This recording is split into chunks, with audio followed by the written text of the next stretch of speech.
Good morning everyone. आज हम ancient history की एक बहुत ही इंपॉर्टेंट स्टेज शुरू करने वाले हैं, नियोलिथिक एज, जिसे हम न्यू स्टोन एज भी कहते हैं।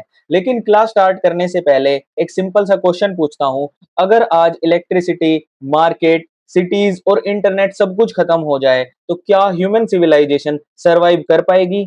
शायद हाँ। लेकिन एक और क्वेश्चन कि अगर एग्रीकल्चर कभी डिस्कवर ही ना होता तो क्या आज सिविलाइजेशन एग्जिस्ट करती? बिल्कुल भी नहीं। और इसीलिए हिस्टोरियन कहते हैं agriculture was the greatest invention in human history. आज हम उसी पीरियड के बारे में पढ़ने वाले हैं जहां इंसान ने सिर्फ टूल इंप्रूव नहीं किए बल्कि अपनी पूरी लाइफ चेंज कर दी। तो वीडियो को लास्ट तक देखिए। वीडियो पसंद आए तो वीडियो को लाइक कीजिए, चैनल को सब्सक्राइब कीजिए और अपने एस्पिरेंट साथियों के साथ चैनल को जरूर से शेयर कीजिए। तो चलिए शुरू करते हैं आज की क्लास। सबसे पहले एक छोटा सा रिकैप करते हैं कि हमने पैलियोलिथिक एज पढ़ी थी। उस टाइम ह्यूमंस क्या करते थे? हंटिंग और गैदरिंग, जंगल में घूमते थे, परमानेंट हाउस नहीं थे, जो मिला वही खा लिया। नेक्स्ट आया मीजोलिथिक एज। यहाँ टूल्स थोड़े इंप्रूव हुए, माइक्रोलिथ आए, डॉग डोमेस्टिकेशन शुरू हुआ, लेकिन फूड के लिए डिपेंडेंस अभी भी नेचर पर ही थी। अब आते हैं नियोलिथिक एज पर और यहीं से हिस्ट्री कंप्लीटली चेंज हो जाती है। इस एज की सबसे इंपॉर्टेंट लाइन यूपीएससी के लिए याद रखना, human being shifted from a food collecting economy to a food processing economy. ये लाइन बहुत बार प्रीलिम्स और मेंस दोनों में इनडायरेक्टली पूछी जा चुकी है। फूड कलेक्टिंग इकोनॉमी का मतलब था हम खुद कुछ प्रोड्यूस नहीं करते, जो नेचर दे दे वही कलेक्ट करते थे, जैसे hunting, fishing, wild fruit, roots या ट्यूबर। लेकिन फूड प्रोड्यूसिंग इकोनॉमी में क्या हुआ? इंसान ने डिसाइड किया मैं खुद क्रॉप उगाऊंगा, मैं एनिमल को डोमेस्टिकेट करूंगा। यही एक्चुअल बिगनिंग है एग्रीकल्चर और पेस्टोलिज्म की। इसी वजह से नियोलिथिक को एग्रीकल्चरल रेवोल्यूशन भी कहा जाता है। अब टाइमलाइन देखते हैं तो इंडिया में नियोलिथिक एज अप्रोक्सीमेटली 7000 बीसी से 1000 बीसी तक माना जाता है। यहाँ एक डाउट आता है, सर बुक्स में जो है डेट्स अलग अलग क्यों लिखी होती है? बहुत अच्छा क्वेश्चन है। इसका रीजन सिंपल सा है, इंडिया बहुत बड़ा जियोग्राफिकल रीजन है। हर रीजन में नियोलिथिक एक टाइम पर स्टार्ट नहीं हुआ था, कहीं पहले शुरू हुआ कहीं बाद में। लेकिन अगर यूपीएससी पॉइंट ऑफ व्यू से देखें तो अप्रोक्सीमेटली 7000 बीसी से 1000 एक्सेप्ट किया जाता है। और 7000 बीसी को इतना इंपॉर्टेंट किस साइट ने बनाया? तो वो है मेहरगढ़। ये इंडियन सब कॉन्टिनेंट की अर्लीस्ट एग्रीकल्चर साइट मानी जाती है। आगे जब हम मेहरगढ़ डिटेल में पढ़ेंगे तब समझेंगे कि हिस्टोरियन इस साइट को इतना इंपॉर्टेंट क्यों मानते हैं। अब एक इंटरेस्टिंग फैक्ट समझते हैं, नियोलिथिक वर्ड दिया किसने? तो जो सर जॉन ल्यूबेक ने ईयर 1865 में वर्ड को ब्रेक करते हैं कि नियोज का मतलब होता है न्यू और लिथोज का मतलब होता है स्टोन। इसलिए नियोलिथिक का सिंपल मीनिंग हुआ न्यू स्टोन एज। एग्जाम में कभी कभी नियोज और लिथोज का मीनिंग पूछ सकते हैं। अब एक और बहुत फेमस पर्सनैलिटी है, वी गॉर्डन चाइल्ड। ये ऑस्ट्रेलियन आर्कोलॉजिस्ट थे। इन्होंने एक बहुत फेमस टर्म दिया, नियोलिथिक रेवोल्यूशन। अब एक डाउट आता है, सर एग्रीकल्चर तो धीरे धीरे डेवलप हुई थी, फिर इसे रेवोल्यूशन क्यों बोला? तो रेवोल्यूशन का मतलब यहाँ एक दिन में चेंज नहीं है। यहाँ रेवोल्यूशन का मतलब है ह्यूमन लाइफस्टाइल में इतना बड़ा ट्रांसफॉर्मेशन हुआ कि पूरी सोसाइटी ही बदल गई। सोचो, पहले इंसान जंगल में घूम रहा है, अब परमानेंट विलेज बना रहा है। पहले हंटिंग करता था लेकिन अब जो है फार्मिंग कर रहा है। पहले फैमिली सिर्फ सर्वाइवल के लिए थी, अब विलेजेस, स्टोरेज, प्रॉपर्टी और सोसाइटी डेवलप होने लगी। ये सिर्फ टेक्नोलॉजिकल चेंज नहीं था, ये इकोनॉमिक, सोशल और कल्चरल ट्रांसफॉर्मेशन था। इसीलिए इसे नियोलिथिक रेवोल्यूशन कहा जाता है। अब आते हैं नियोलिथिक पैकेज पर। ये यूपीएससी का फेवरेट कॉन्सेप्ट है। क्वेश्चन आ सकता है, what are the characteristics feature of the Neolithic age? एक एक पॉइंट लॉजिकली समझते हैं। सबसे पहले समझते हैं agriculture. People started cultivating crop like wheat, barley and later rice in different region. दूसरा आता है एनिमल हस्बेंड्री। सिर्फ हंटिंग नहीं, अब कैटल, शीप और गोट्स को डोमेस्टिकेट किया जाने लगा। इससे मिल्क मिला, मीट मिला और एग्रीकल्चर में एक हेल्प मिली और इससे ट्रांसपोर्ट भी इंप्रूव हुआ। तीसरा आता है परमानेंट सेटलमेंट। जब क्रॉप्स को ग्रो होने में बहुत सारे महीने लग जाते हैं, बार बार जगह चेंज नहीं कर सकते, इसीलिए परमानेंट विलेजेस डेवलप हुए, मड ब्रिक हाउस बने, फैमिली सिस्टम स्ट्रॉन्ग हुआ। चौथा आता है पोलिश्ड स्टोन टूल। पैलियोलिथिक और मीजोलिथिक में चिप टूल और ग्राइंडिंग जो क्या बोलते हैं, मतलब टू जो बड़े बड़े स्टोन थे उनको तोड़ के जो है टूल्स बनाए जाते थे। लेकिन अब ग्राइंडिंग और पॉलिशिंग की वजह से स्ट्रोंगर और जो शार्पर टूल है वो बनने लगे। ये फॉरेस्ट क्लियर करने और फार्मिंग के लिए बहुत ज्यादा परफेक्ट थे। अब लास्ट में आते हैं पोल्ट्री। अब सोचिए, अगर आप ग्रेन प्रोड्यूस कर रहे हैं तो उसको स्टोर भी तो करना पड़ेगा। इसी नीड ने पोल्ट्री को पॉपुलर बनाया, स्टोरेज वेसल बने, कुकिंग इंप्रूव हुई और डेली लाइफ और ज्यादा ऑर्गेनाइज हो गई। इसलिए पोल्ट्री सिर्फ एक यूटेंसिल नहीं था, ये सिविलाइजेशन की एक आइडेंटिटी बन चुकी थी। तो अब चलते हैं अपनी नेक्स्ट स्लाइड की ओर। तो पिछली स्लाइड में हमने समझा कि नियोलिथिक एज में ह्यूमंस फूड कलेक्टिंग इकोनॉमी से फूड प्रोड्यूसिंग इकोनॉमी की तरफ शिफ्ट हुए। हमने agriculture, animal husbandry, permanent settlement और पोलिश स्टोन टूल के बारे में पढ़ा। लेकिन अब जो है एक इंपॉर्टेंट क्वेश्चन आता है कि क्या सिर्फ फार्मिंग शुरू हो जाना ही नियोलिथिक रेवोल्यूशन था? अगर एग्जाम में ये क्वेश्चन आ जाए कि why is the neolithic age called a revolution, तो सिर्फ बिकॉज एग्रीकल्चर स्टार्टेज लिखना बिल्कुल भी इनफ नहीं होगा। इसके पीछे एक बहुत बड़ा कॉन्सेप्ट है। इसी कॉन्सेप्ट को समझिए। जो इस कॉन्सेप्ट को समझाया था ऑस्ट्रेलियन आर्कोलॉजिस्ट वी गॉर्डन चाइल्डे ने। उन्होंने कहा कि न्यूलिथिक सिर्फ एक नया स्टोन टूल फेज नहीं था, ये ह्यूमन हिस्ट्री का सबसे बड़ा इकोनॉमिक और सोशल ट्रांसफॉर्मेशन था। यहाँ एक डाउट आता है, सर रिवॉल्यूशन का मतलब तो अचानक चेंज होता है, एग्रीकल्चर तो हजारों सालों में डेवलप हुई थी, फिर रेवोल्यूशन क्यों? तो यहाँ रेवोल्यूशन का मीनिंग सडन चेंज नहीं था। यहाँ रेवोल्यूशन का मतलब था ऐसा ट्रांसफॉर्मेशन जिसने ह्यूमन लाइफ को एक डायरेक्शन दी। जैसे आज हम इंडस्ट्रियल रेवोल्यूशन या डिजिटल रेवोल्यूशन बोलते हैं, ये भी एक दिन में नहीं हुआ, लेकिन इन्होंने सोसाइटी को कंप्लीटली ट्रांसफॉर्म कर दिया। बिल्कुल वैसे ही एग्रीकल्चर ने भी इंसान की लाइफ को हमेशा के लिए बदल दिया। इसीलिए इसे न्यूलिथिक रेवोल्यूशन कहा गया। अब जो पहला पिलर समझते हैं वो था सरप्लस प्रोडक्शन। पहले हंटर गैदरर्स क्या करते थे, जितना फूड मिलता था उतना ही कंज्यूम कर लेते थे, ना प्रॉपर स्टोरेज था, ना एक्स्ट्रा प्रोडक्शन। लेकिन जब एग्रीकल्चर शुरू हुआ तब पहली बार ह्यूमंस अपनी जरूरत से ज्यादा फूड प्रोड्यूस करने लगा। इसी को कहते हैं सरप्लस प्रोडक्शन। अब सोचिए, अगर एक फैमिली को 10 जो है बोरी चावल के चाहिए और उसने जो है 20 बैग जो है प्रोड्यूस कर दिए, तो एक्स्ट्रा के जो 10 बोरी है उसका क्या होगा?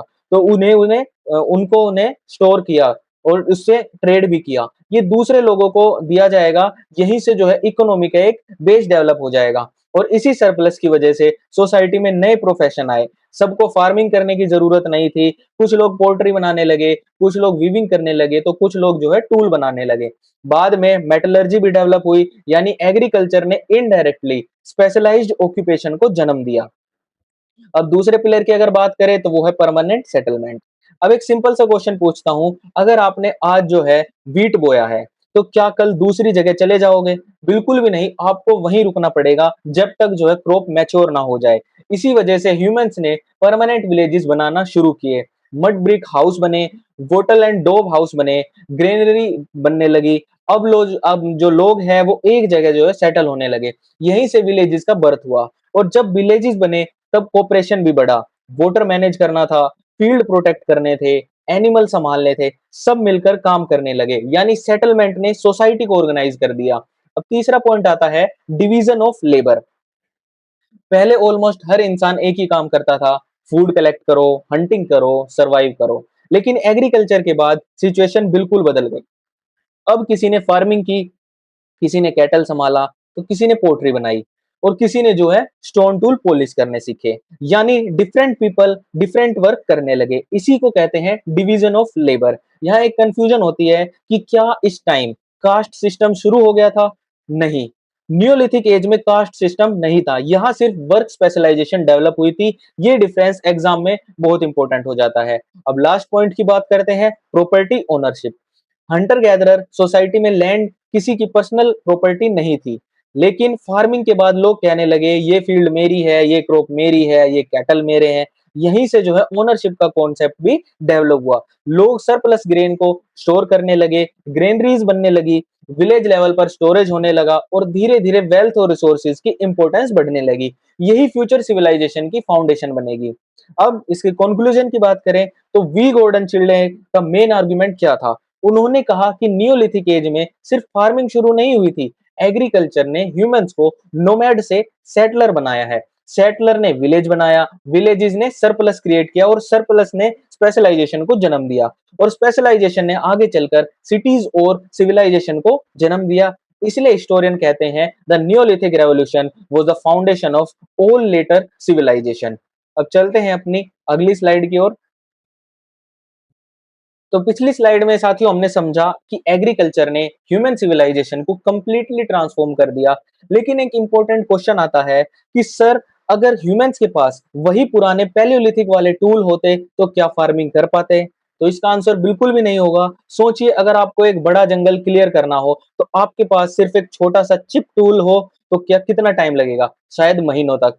इसी प्रॉब्लम को सोल्व किया नियोलिथिक टूल टेक्नोलॉजी ने। ये सिर्फ नए टूल नहीं थे, बल्कि स्ट्रॉन्गर, शार्पर और मोर ड्यूरेबल टूल थे। और इसी वजह से जो है एग्रीकल्चर लार्ज स्केल पर पॉसिबल हो पाया। सबसे पहले एक कंपैरिजन करते हैं, पैलियोलिथिक और मेसोलिथिक में टूल कैसे बनते थे। तो स्टोन को तोड़कर या फ्लेक्स निकालकर इन्हें हम चिप टूल, स्टोन टूल कहते थे। ये हंटिंग के लिए काफी यूजफुल थे, लेकिन इनकी कटिंग कैपेसिटी और ड्यूरेबिलिटी लिमिटेड थी। अब नियोलिथिक में एक नई technology I, grinding and polishing. Stone को पहले शेप दिया जाता था, उसके बाद उसको घिस-घिस कर स्मूथ और शार्प बनाया जाता था। इसका रिजल्ट क्या हुआ? टूल और ज्यादा मजबूत हो गए, एज ज्यादा शार्प हो गई और टूल ज्यादा दिन तक चलता था। अब एक लाइन में याद रखिए, पैलियोलिथिक में जो है चिप टूल यूज होते थे, माइक्रो उसमें मेसोलिथिक के अंदर जो है उसके अंदर भी मतलब तोड़कर और उनको जो उनके अंदर से जो है फ्लेक्स निकाल कर, यानी उसको फ्लेक टेक्नोलॉजी के थ्रू जो है वो वाले टूल यूज होते थे। और नियोलिथिक के अंदर जो है ग्राउंडेड और पॉलिश्ड टूल है वो यूज होते थे। अब सबसे इंपॉर्टेंट टूल की अगर बात करें तो वो था सिल्ट, यानी पॉलिश स्टोन एक्स। ये नियोलिथिक की आइडेंटिटी माना जाता है। इसका यूज किस लिए होता था? सबसे पहले फॉरेस्ट क्लियरेंस, एग्रीकल्चर के लिए जमीन चाहिए थी, जंगल काटना बहुत ज्यादा जरूरी था। ये काम पॉलिश्ड एक्स से ही एफिशिएंटली पॉसिबल था। दूसरा, वुड कटिंग, हाउस बनाने के लिए टिम्बर चाहिए था, बोट्स बनानी थी, वुड्स पोल्स बनाने थे, सब कुछ एक्स की हेल्प से होता था। एग्जाम में अगर किसी साइट से पॉलिश सिल्ट मिलते हैं तो आर्कोलॉजिस्ट उस साइट को जनरली नियोलिथिक कल्चर से एसोसिएट करते हैं। इसलिए सिल्ट वर्ड याद रखिए। मैंने यहाँ पे इनके एक इमेजेस भी प्रोवाइड करी है आपको, ये आप देख सकते हैं यहाँ पॉलिश करके। इसको जो है एक कुल्हाड़ी एक्स की तरह जो है वो यूज करते थे। अब दूसरा टूल जो आ जाता है वो है एडजे और चीजल्स। कई स्टूडेंट एक्स समझ लेते हैं, लेकिन डिफरेंस समझिए कि एक्स का ब्लेड सीधा होता है और ट्रीज कट करने के लिए यूज होता है। एडजे का ब्लेड थोड़ा हॉरिजॉन्टल पोजीशन में होता है, ये मेनली वुड को शेप देने के लिए यूज होता है। जैसे कारपेंटर आज वुडन सरफेस को स्मूथ करता है, वैसे ही नियोलिथिक पीपल एडजे यूज करते थे, साथ ही चीजल का भी यूज होता था। वुड में होल्स बनाना हो, डिजाइन बनाना हो, वुड को कार्व करना हो, ये सब चीजल से किया जाता था। यानी नियोलिथिक ह्यूमन सिर्फ जंगल नहीं काट रहे थे, वो स्किल्ड वुड वर्किंग भी कर रहे थे। अब एक इंटरेस्टिंग टूल की बात करते हैं, वो है रिंग स्टोन। एक हैवी सर्कुलर स्टोन होता था जिसके बीच में होल होता था। अब इसका यूज क्या था? इससे डिगिंग स्टिक के ऊपर फिट किया जाता था, ये वेट के काम करता था। जब फार्मर डिगिंग स्टिक से सोइल को तोड़ता था तो रिंग स्टोन की वजह से प्रेशर बढ़ता था और डिगिंग इजी हो जाती थी। यानी एक तरह का प्रिमिटिव एग्रीकल्चर टेक्नोलॉजी। ध्यान रखिए, ये वेपन नहीं था, ये फार्मिंग से रिलेटेड इम्प्लीमेंट था। अब लास्ट टूल है क्वंस और पेस्टल। अब सोचिए, क्रॉप तो उग गई, लेकिन व्हीट या बार्ले को डायरेक्टली खा सकते हैं? नहीं, क्योंकि उसे प्रोसेस करना पड़ेगा, इसीलिए यूज होता था क्वंस और पेस्टल। क्वन एक ग्राइंडिंग स्टोन होता था, उसके ऊपर ग्रेन्स को रखा जाता था और पेस्टल से उन्हें पीस कर जो है फ्लोर बनाया जाता था। ये एविडेंस आर्कियोलॉजिस्ट को बताता है कि लोग सिर्फ फार्मिंग नहीं कर रहे थे, बल्कि हार्वेस्टेड ग्रेन को प्रोसेस भी कर रहे थे। इसीलिए क्वंस और पेस्टल एग्रीकल्चर के इनडायरेक्ट एविडेंस भी माने जाते हैं। अब एक इंपॉर्टेंट पॉइंट आता है कि सर, ये टूल किस स्टोन से बने थे? तो नियोलिथिक पीपल सॉफ्ट स्टोन्स है उसका यूज नहीं करते थे, वे हार्ड रॉक्स है उनको चूज करते थे, जैसे बेसाल्ट हो गया, स्लेट हो गया। और ये रॉक्स जो है हार्ड और ड्यूरेबल होते थे। एग्रीकल्चर और हैवी कटिंग, जो वुड कटिंग है उनके लिए परफेक्ट थे। ये भी प्रीलिम्स के एक फैक्चुअल पॉइंट हो सकता है। अब चलते हैं साथियों अपनी अगली स्लाइड की ओर।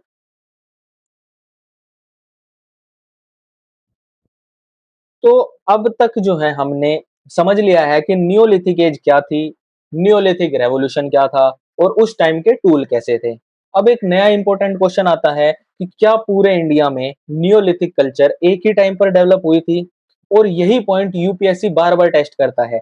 इंडिया एक बहुत बड़ी कंट्री है, हर रीजन का क्लाइमेट अलग था, रिवर्स अलग थी, रेनफॉल अलग थी, नेचुरल रिसोर्सेज भी अलग थे। इसीलिए नियोलिथिक कल्चर भी हर रीजन में डिफरेंट फॉर्म में डेवलप हुई। कहीं व्हीट और बार्ले की फार्मिंग हुई, कहीं राइस कल्टीवेशन शुरू हुआ, तो कहीं लोग पिट हाउस में रहते थे। इसी वजह से हिस्टोरियन ने इंडियन नियोलिथिक को डिफरेंट रीजनल जोन में डिवाइड किया है। ये क्लासिफिकेशन याद करना ही नहीं, समझना भी है। तो सबसे पहले एक सिंपल सी लाइन याद रखिए कि Indian Neolithic is divided into 6 regional cultural zone. अब हम एक-एक जोन को मैप के थ्रू इमेजिन करते हैं और हमेशा नॉर्थ वेस्ट से स्टार्ट करिए और क्लॉकवाइज मूव करिए, इससे आप कभी भी नहीं भूलेंगे। सबसे पहले रीजन की अगर हम बात करें तो वो है नॉर्थ वेस्टर्न रीजन। ये प्रेजेंट डे के बलूचिस्तान और इंडस प्लेन में लोकेटेड है और यहाँ पर इंडियन सबकॉन्टिनेंट का सबसे फेमस साइट भी वो नियोलिथिक साइट भी यहीं पर सिचुएटेड है, जो है मेहरगढ़। अगर एग्जाम में पूछा जाए earliest agriculture site of the Indian subcontinent, तो इसका आंसर हो जाएगा मेहरगढ़। यहाँ से एग्रीकल्चर और एनिमल डोमेस्टिकेशन के सबसे पुराने एविडेंस मिलते हैं। नेक्स्ट स्लाइड में हम मेहरगढ़ को डिटेल में पढ़ेंगे। और थोड़ा ऊपर चलते हैं तो कश्मीर वैली, यहाँ दो फेमस साइट है, बुर्ज होम और गुफराल। ये अब एक क्वेश्चन आता है कि कश्मीर का क्लाइमेट बाकी इंडिया से डिफरेंट है या नहीं। बिल्कुल है, इसलिए यहाँ के लोगों ने भी एक यूनिक एडेप्टेशन डेवलप की। यहाँ हमें पिट ड्वेलिंग मिलती है, मतलब जमीन के अंदर बने हुए हाउसेस। ये हार्श विंटर से बचने के लिए बनाए जाते थे। इसीलिए कश्मीर नियोलिथिक की आइडेंटिटी ही पिट ड्वेलिंग बन गई। इसको कभी मत भूलना। अब आते हैं सेंट्रल इंडिया में, ये मेनली बेलन वैली और सोन वैली का एरिया है। यहाँ दो इंपॉर्टेंट साइट मिलती है, कोलदिवा और महागारा। कोलदिवा का नाम याद रखिए, क्यों? क्योंकि यहाँ से अर्ली राइस कल्टीवेशन के एविडेंस मिलते हैं। यूपीएससी को राइस कल्टीवेशन वाले साइट बहुत पसंद है, इसलिए मेहरगढ़ और कोलडिवा को कंफ्यूज मत करिए। मेहरगढ़ जो है वहां से व्हीट और बार्ले के एविडेंस मिले हैं और कोलडिवा से राइस के। अब चलते हैं बिहार और ईस्टर्न उत्तर प्रदेश की तरफ। इस रीजन का सबसे फेमस साइट है चिरांद। ये साइट किस चीज के लिए फेमस है? बोन और एंटलर टूल के लिए। यहाँ से डियर एंटलर से बने हुए बहुत सारे टूल मिले हैं। इसलिए अगर एग्जाम में पूछा जाए बोन टूल इंडस्ट्री के लिए फेमस नियोलिथिक साइट कौन सी होगी, तो उसका आंसर हो जाएगा चिरांद। और एक इंपॉर्टेंट चीज समझिए, ये साइट गंगा रिवर सिस्टम के पास थी, इसीलिए यहाँ एग्रीकल्चर के साथ फिशिंग भी इंपॉर्टेंट एक्टिविटी मानी जाती है। अब आते हैं north east region, Assam, Meghalaya, Garo hills. यहाँ की सबसे इंपॉर्टेंट साइट है दाऊजाली हार्डिंग। ये साइट किस लिए फेमस है? शोल्डर्ड सिल्ट के लिए। और एक इंटरेस्टिंग पॉइंट कि यहाँ की tool technology south east Asia में काफी सिमिलर लगती है। इसी वजह से आर्कियोलॉजिस्ट ईस्टर्न कल्चर इन्फ्लुएंस की बात करते हैं। ये पॉइंट मेंस में भी यूजफुल हो जाता है। अब आते हैं साउथ इंडिया में, ये गोदावरी रिवर के साउथ का रीजन है। और honestly south Indian Neolithic India के बाकी रीजन से काफी डिफरेंट है। यहाँ के इंपॉर्टेंट साइट है संगन कल्लू, हल्लूर, ब्रह्मागिरी, पिकलीहल। यहाँ एग्रीकल्चर के साथ साथ कैटल पेस्टोलिज्म बहुत इंपॉर्टेंट था। और इसी रीजन में एक यूनिक आइडेंटिटी है ऐश माउंड। ये ऐश माउंड क्या होते थे, इसको नेक्स्ट स्लाइड में डिटेल से पढ़ेंगे। बस इतना याद रखिए, ऐश माउंड जो है साउथ इंडियन की नियोलिथिक साइट की एक आइडेंटिटी है।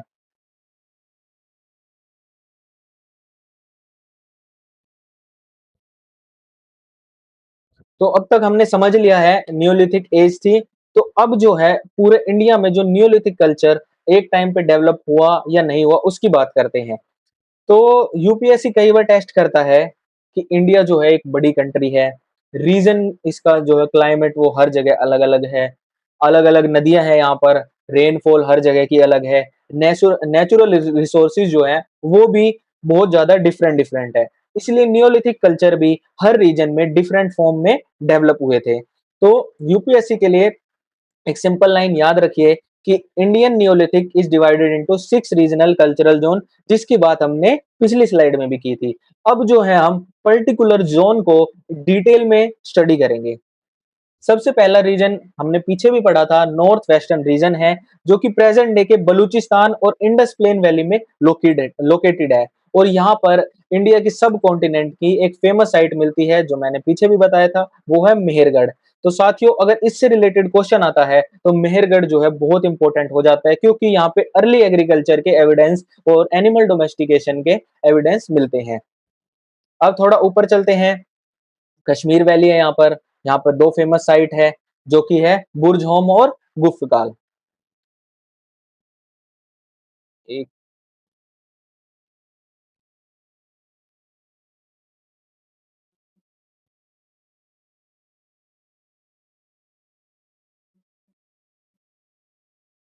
जी।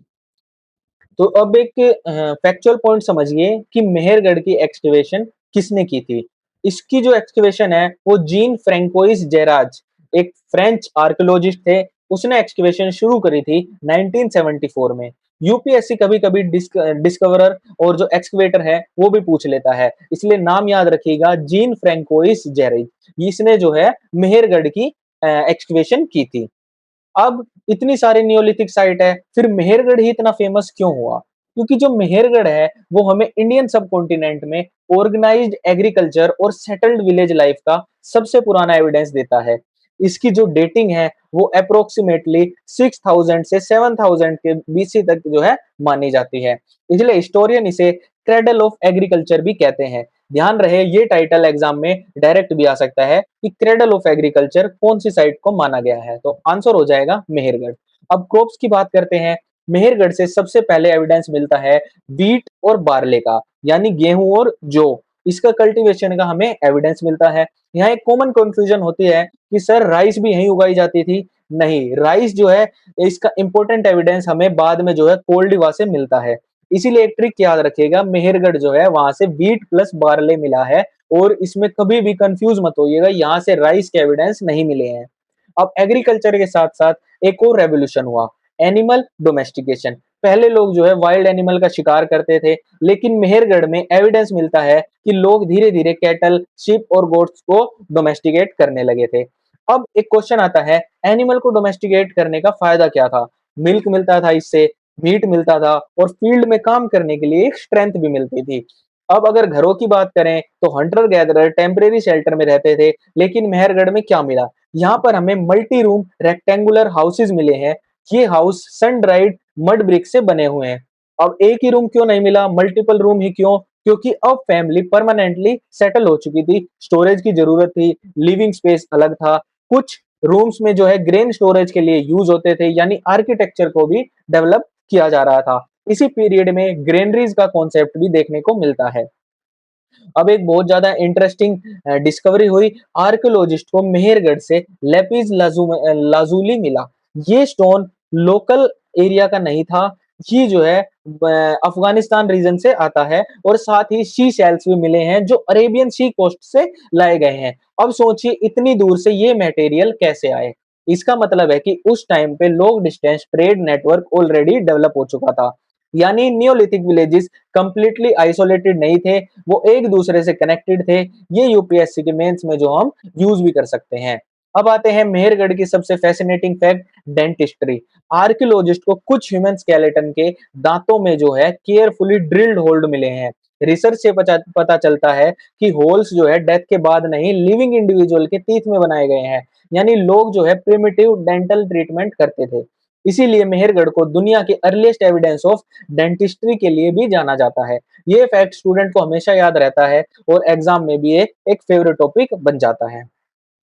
अब हम अपनी अगली स्लाइड की ओर चलते हैं। जो हम कश्मीर वैली की बात करते हैं, इसमें बुर्ज होम और गुफराल, ये जो है दो साइट हमें यहाँ पर मिलती है।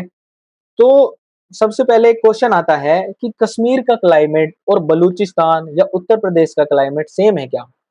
तो जो कश्मीर में है, ठंड बहुत ज्यादा पड़ती है, हैवी स्नोफॉल होती है, विंटर काफी हार्श हो जाते हैं। तो अब सोचिए, अगर आप न्यूलिथिक एज में कश्मीर में रहते और बाहर टेम्परेचर बहुत कम होता, तो आप किस तरह के घर बनाते?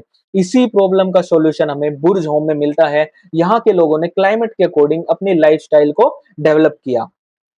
सबसे पहले बुर्ज होम, और इसका मीनिंग क्या होता है? इसका मीनिंग होता है प्लेस ऑफ बिर्च। ये जो है श्रीनगर के पास लोकेटेड है। अब इस साइट की सबसे फेमस आइडेंटिटी क्या थी? वो थी पिट ड्वेलिंग। ये पॉइंट कभी मत भूलना, यहाँ मैंने इमेज भी दे दी है कि पिट ड्वेलिंग होता क्या है। तो पिट ड्वेलिंग का मतलब होता है जमीन के अंदर बनाए गए घर। इस सर्कुलर या ओवल शेप के पिट होते थे, यानी पिट मतलब गड्ढे। इनके अंदर रहने की जगह बनाई जाती थी, और इन तक पहुंचने के लिए स्टेप्स भी बनाए जाते थे। अब सवाल है, आखिर जमीन के अंदर ही घर क्यों बनाए गए? तो रीजन बहुत सिंपल सा है कि वहां की जो क्लाइमेट है वो बहुत ही एक्सट्रीम कोल्ड है, तो अंडरग्राउंड टेम्परेचर बाहर के कंपैरिजन में ज्यादा स्टेबल रहता है। इसलिए विंटर में ये हाउसेज नेचुरली वार्म रहते थे।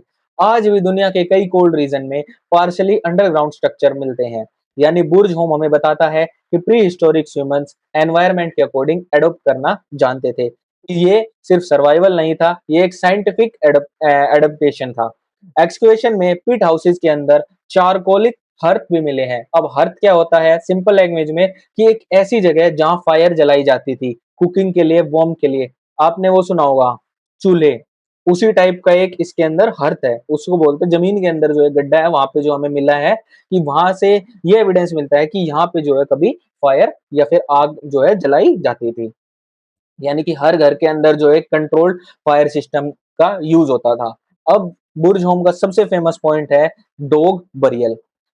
अगर मैं कहूँ कि नियोलिथिक एज में लोग अपने डॉग को जो है फैमिली मेंबर की तरह ट्रीट करते थे, क्या आप बिलीव करेंगे? बुर्ज होम से एविडेंस मिलता है कि कुछ ग्रेव में डॉग्स को उनके ओनर के साथ ही मतलब बरी किया जाता था। ये दुनिया की यूनिक बरियल प्रैक्टिस में से एक मानी जाती है। अब इसका रीजन क्या था, तो हम जो है वो 100% श्योर नहीं है, लेकिन हिस्टोरियन जो है डिफरेंट डिफरेंट थ्योरी देते हैं। कुछ कहते हैं लॉयल्टी का सिंबल था, तो कुछ कहते हैं आफ्टर लाइफ बिलीफ से रिलेटेड था।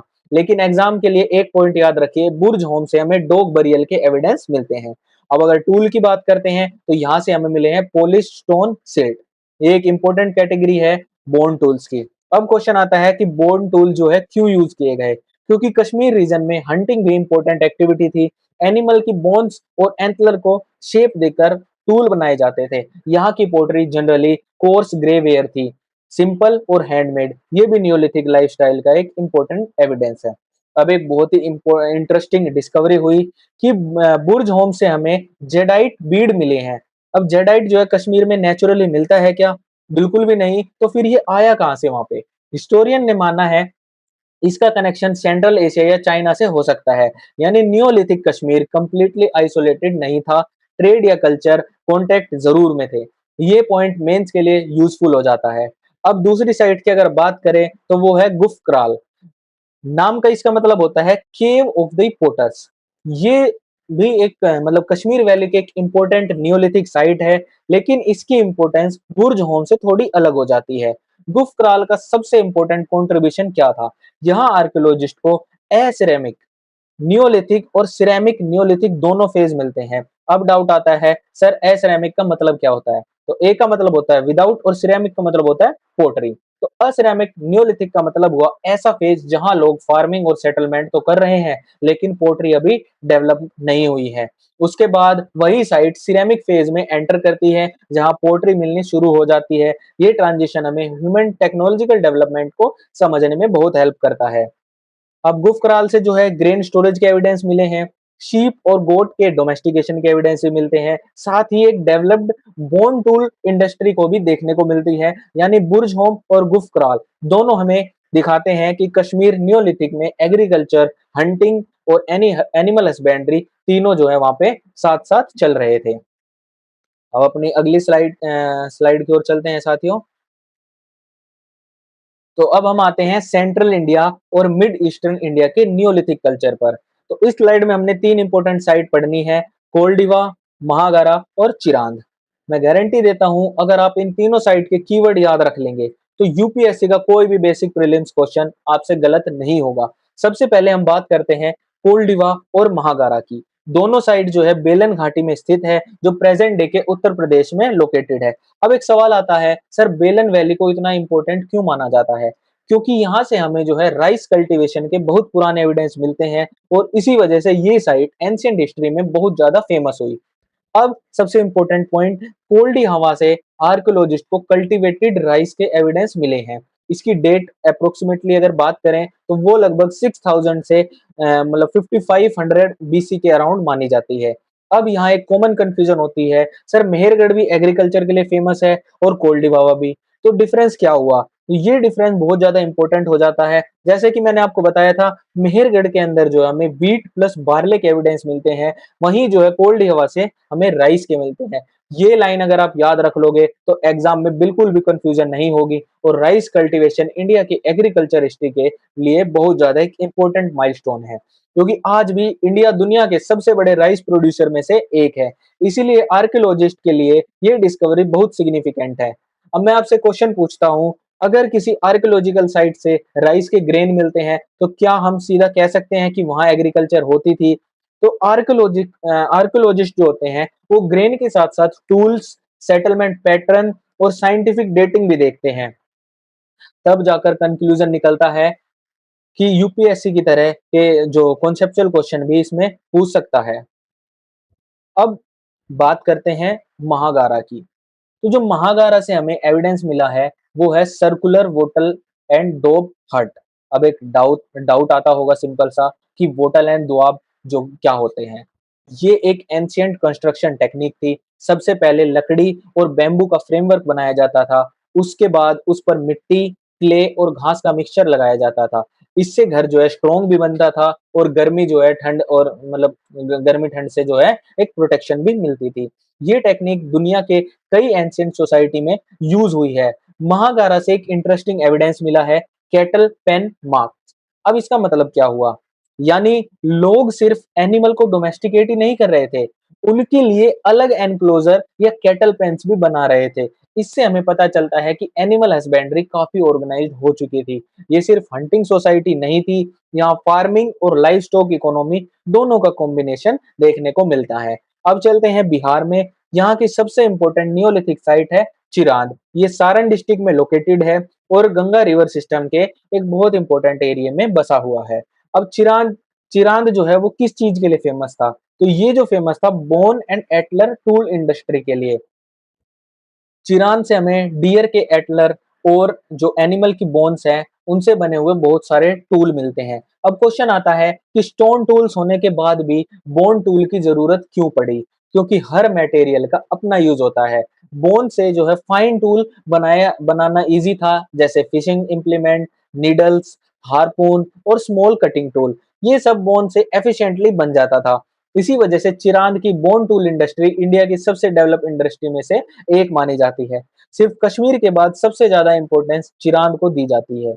अब एक और इम्पोर्टेंट पॉइंट आता है, चिरांद में सिर्फ एग्रीकल्चर ही नहीं था, यहाँ के लोग राइस, व्हीट, बार्ले जो है जैसे क्रॉप्स की कल्टीवेशन भी करते थे। साथ ही फिशिंग भी यहाँ पर एक इम्पोर्टेंट ऑक्यूपेशन था। क्योंकि चिरांद की लोकेशन जो है गंगा रिवर सिस्टम के पास थी, इसलिए यहाँ आसपास जो है गंगा, घाघरा, गंडक और सोन नदियों का इन्फ्लुएंस था। जब रिवर पास होंगी तो नेचुरली फिशिंग और एक्वेटिक रिसोर्स भी इम्पोर्टेंट हो जाते हैं। यानी चिरांद की इकोनॉमी मिक्स थी, एग्रीकल्चर भी थी, फिशिंग भी थी और एनिमल हस्बेंड्री भी थी। हम अपनी अगली साइट की ओर चलते हैं साथियों। अब आते हैं जो साउथ इंडियन नियोलिथिक कल्चर पर। तो ये स्लाइड यूपीएससी के लिए थोड़ी इंपॉर्टेंट हो जाती है क्योंकि साउथ इंडिया की नियोलिथिक कल्चर नॉर्थ इंडिया से काफी डिफरेंट था। सबसे पहले एक क्वेश्चन समझिए कि अगर आपको साउथ इंडिया की नियोलिथिक कल्चर को सिर्फ एक वर्ड में अगर डिफाइन करना है, तो वो वर्ड होगा एश माउंट। ये साउथ इंडिया नियोलिथिक की सबसे यूनिक आइडेंटिटी थी। सबसे पहले लोकेशन समझिए। South India neolithic mainly Karnataka, Andhra Pradesh और तेलंगाना के ग्रेनाइट प्लेट्यू रीजन में डेवलप हुई। इसका रफली जो टाइम हम देखते हैं वो 3000 बीसी से 1500 बीसी तक माना जाता है। अब एक इसके अंदर चीज समझिए कि साउथ इंडिया में नियोलिथिक इतनी लेट क्यों स्टार्ट हुई? जब मेहरगढ़ जो है हमें 6000 बीसी से एग्रीकल्चर देखने को मिलता है, तो यहाँ पे जो है इतना लेट क्यों हमें देखने को मिला नियोलिथिक एज? तो हर रीजन का इकोलॉजिकल एनवायरनमेंट और डेवलपमेंट अलग था। इसीलिए इंडियन नियोलिथिक एक ही टाइम पर एक ही जगह पर डेवलप नहीं हुए। इसी वजह से हम इसे रीजनल नियोलिथिक कल्चर कहते हैं। अब सबसे इंपॉर्टेंट कॉन्सेप्ट समझते हैं कि साउथ इंडिया की इकोनॉमी में एग्रीकल्चर थी, लेकिन उससे भी ज्यादा पेस्टोरलिज्म था। तो पेस्टोरलिज्म का मतलब क्या होता है? एनिमल्स को पालना और उनके साथ सीजनल मूवमेंट करना। यहाँ कैटल स्पेशली काव और बुल्स बहुत ज्यादा इंपॉर्टेंट हो जाते हैं।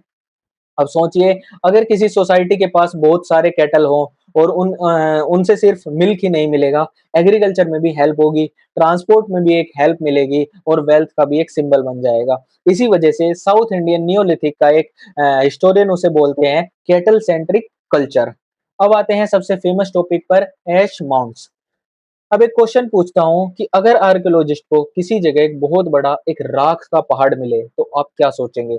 पहले हिस्टोरियन को लगा कि ये शायद किसी वोल्केनिक एक्टिविटी का रिजल्ट है, लेकिन बाद में एक्सकवेशन से पता चला ये नेचुरल नहीं थे, ये ह्यूमन मेड थे। अब ये बनते कैसे थे? जहाँ कैटल रखे जाते थे, वहाँ उनका डंग और ऑर्गेनिक वेस्ट जमा होता रहता था। समय-समय पर एक्यूमुलेटेड मटेरियल को रिचुअलिस्टिकली बर्न किया जाता था। कई बार ये प्रोसेस बार-बार रिपीट हुआ और धीरे-धीरे वहाँ बेड बेड ऐश माउंट जो है बन गए।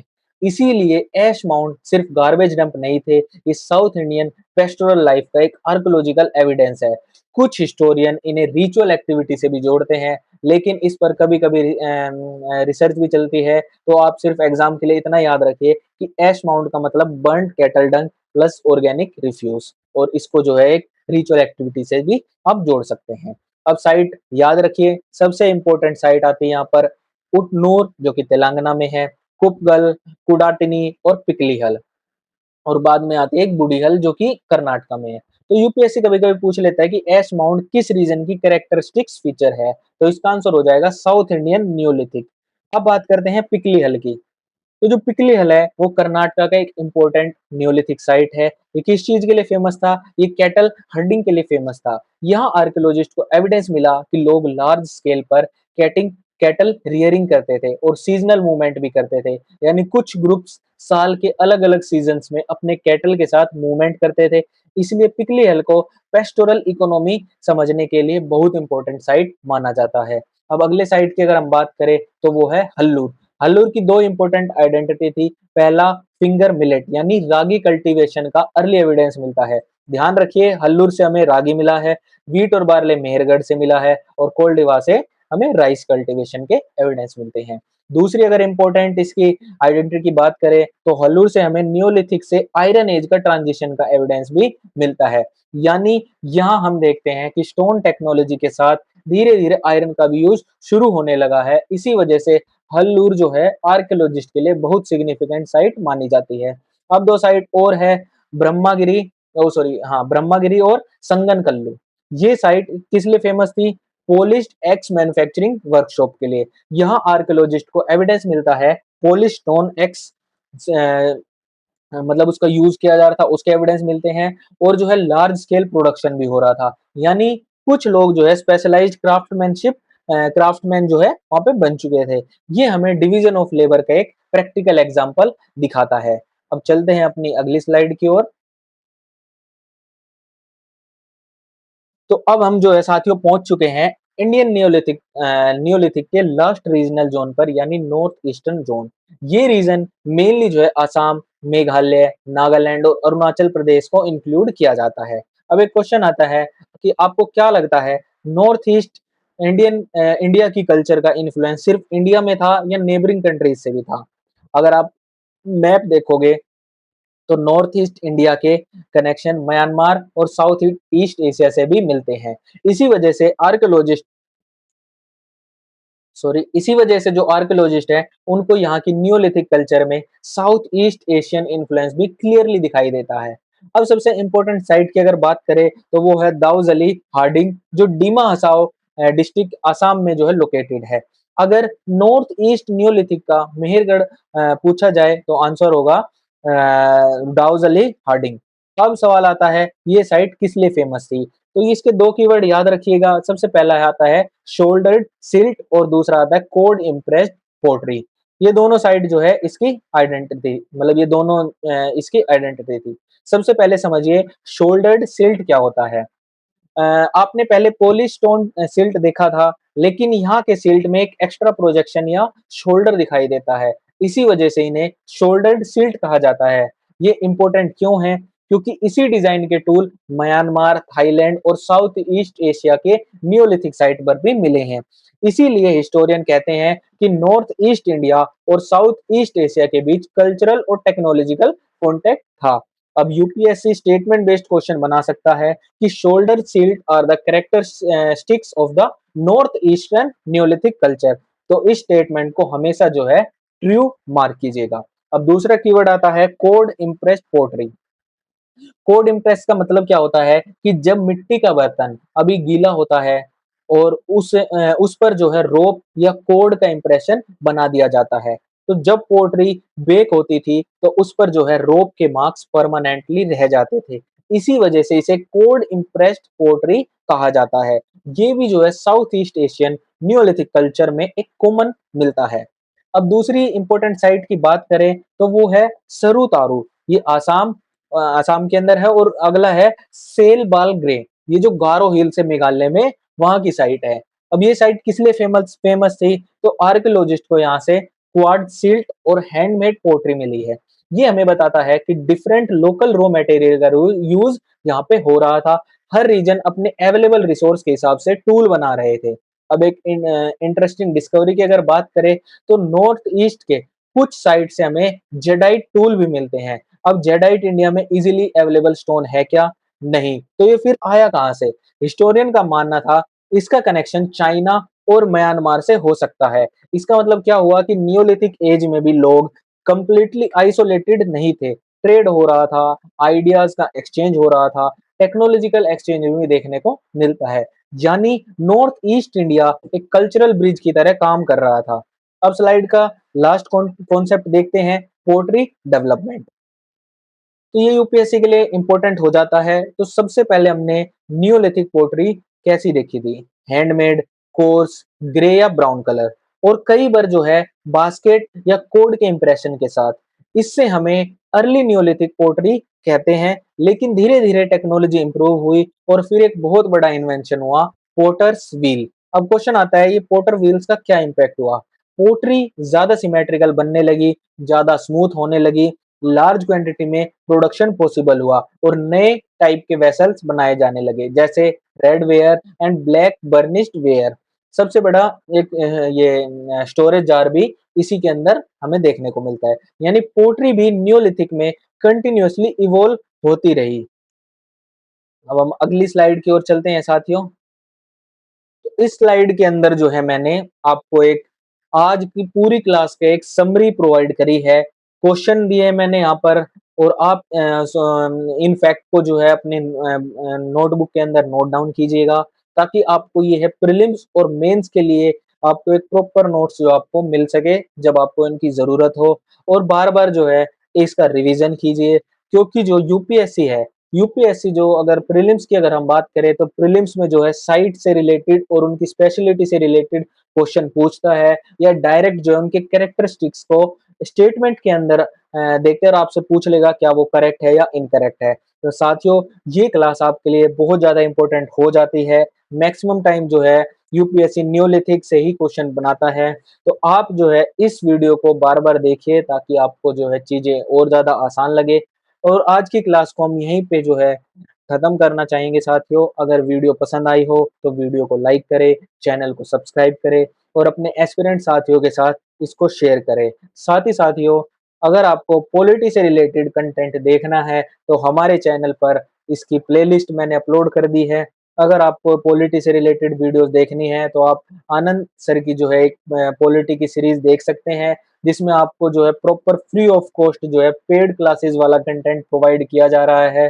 तो आज के लिए इतना ही साथियों, मिलते हैं अपनी अगली क्लास के अंदर।